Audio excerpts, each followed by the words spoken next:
Hey guys, this is Piyal the test master. আরেকটি নতুন video নিয়ে চলে আসলাম আপনাদের সামনে। এর আগে যে ভিডিওটা দিয়েছিলাম সেই ভিডিওতে একটা ভাই কমেন্ট করেছিল হাটহাজারী থেকে। সে বলেছিল লাকড়ির চুলায় একটা রান্না করার ভিডিও দিতাম। আজকের ভিডিওতে দেখাবো মাটির চুলায় খুব সিম্পল কিছু রেসিপি। তো বন্ধুরা, দেরি না করে ভিডিওটা শুরু করা যাক। যেহেতু আমি মাটির চুলায় রান্না করব লাকড়ি দিয়ে, সেজন্য আমার যেহেতু কোনো পূর্ব অভিজ্ঞতা নাই মাটির চুলায় রান্না করার, এজন্য আমি খুব সিম্পল কিছু রেসিপি আপনাদের সাথে শেয়ার করছি। আমি আপনাদের দেখাবো বেগুন ভাজা আর ডিম কারির রেসিপি। প্রথমে গোল গোল করে বড় সাইজের বেগুনটা কেটে নিয়েছি। আজকের এই রান্নাটা হবে আমাদের দুইজনের জন্য। প্রথমে কেটে নেওয়া বেগুনগুলোতে ভালো করে লবণ হলুদ মিক্স করে নিচ্ছি ভেজে নেওয়ার জন্য। আপনারা চাইলে এই ভাজাটার মধ্যে চালের গুঁড়া কিংবা আটাও দিতে পারেন, আটা বা বেসন ইউজ করতে পারেন। চালের গুঁড়া ইউজ করলে বেগুন ভাজাটা মচমচে হয়। তো আমি দিয়ে দিয়েছি অল্প করে তেল, আর বেগুনও দিয়ে দিয়েছি 3টা। আপনারা দেখতেই পাচ্ছেন এটা একটা মাটির চুলো বা লাকড়ির চুলো, যেটা একটা বললেই চলে। যদি মাটির চুলোর সাথে গ্যাসের চুলো কম্পেয়ার করি তাহলে আমি বলবো আমার পার্সোনালিভাবে আমি বলছি গ্যাসের চুলোর চাইতেও লাকড়ির চুলো রান্না খুব তাড়াতাড়ি হয় আর সময়ও এখানে খুবই অল্প লাগে। এটা আমি আমার পার্সোনাল চিন্তা থেকে বলছি, হয়তো আপনাদের ক্ষেত্রে দেখা যাবে কি অনেকের ক্ষেত্রে এরকমও হয়ে থাকে, গ্যাসের চুলায় রান্নাটা আরও তাড়াতাড়ি হতে পারে। তবে আমার মনে হলো, যেহেতু আমি নতুন রাঁধুনি, আমার মনে হলো মাটির চুলার রান্নাটা খুবই তাড়াতাড়ি হয়েছে। আর কারণ এখানে তাপ অনেক বেশি ছিল, লাকড়ির তাপটা, উনুনের আগুনটা অনেক বেশি ছিল, এই জন্য আমার কেন যেন মনে হলো এটাতে খুবই তাড়াতাড়ি রান্না হয়েছে আমার। তো দেখতেই পাচ্ছেন প্রথমে 3টা ভাজি করে নামিয়ে নিয়েছি।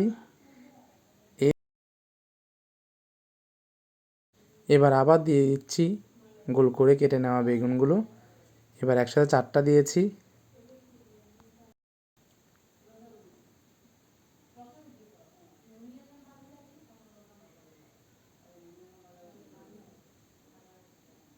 মাটির চুলোয় বেগুন ভাজিগুলো আমার ভাজতে সর্বোচ্চ সময় লেগেছে 2 থেকে 2.5 মিনিট বা 3 মিনিট লেগেছে সর্বোচ্চ। এবার বেগুনগুলো একটু উল্টে পাল্টে দিব, যাতে বেগুনের প্রত্যেকটা সাইড, প্রত্যেকটা অংশ খুব ভালোভাবে ভাজা হয়ে যায়। আমি যদিও বেগুনগুলো একটু এঁকে এঁকে দিয়েছি বেগুনের মধ্যে, যাতে লবণ হলুদ খুব ভালোভাবে মিক্স হতে পারে।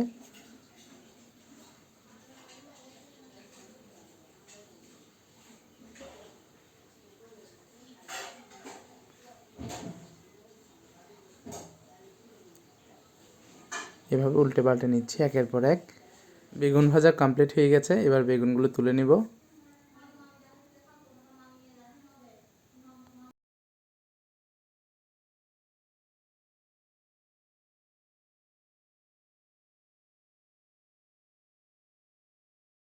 এবার ডিম কারি করার জন্য পেঁয়াজ কুচি করে নিচ্ছি।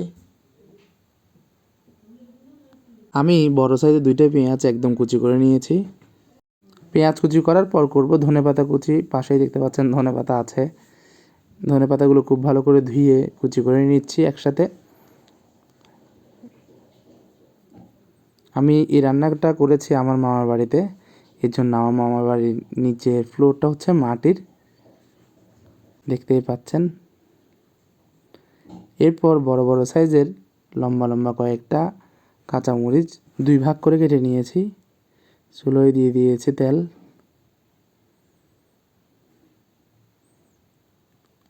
ডিম সিদ্ধ করে রেখেছিলাম, সিদ্ধ করা ডিমগুলো লবণ আর হলুদ দিয়ে ভেজে নিচ্ছি।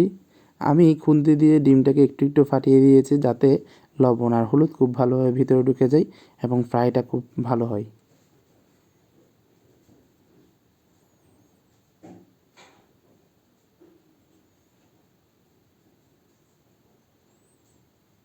দেখতেই পাচ্ছেন চুলার আগুন বেড়ে গেছে, লাকড়ি দিয়েছিলাম এজন্য।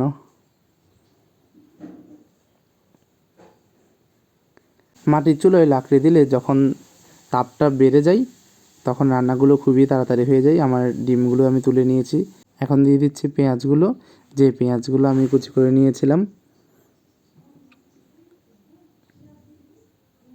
পেঁয়াজ একটু ভেজে নিচ্ছি।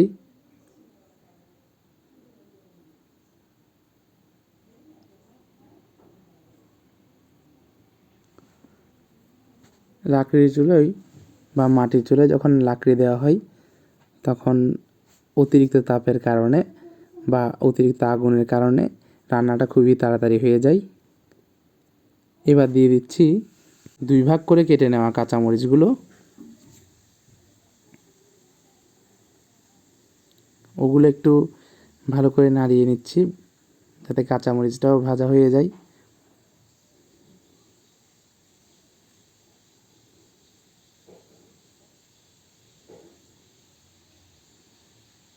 এবার দিয়ে দিব একসাথে হলুদের গুঁড়ো, মরিচের গুঁড়ো, জিরার গুঁড়ো আর ধনিয়ার গুঁড়ো। আমি পরবর্তীতে এখানে একটা ম্যাজিক মশলা ব্যবহার করেছিলাম।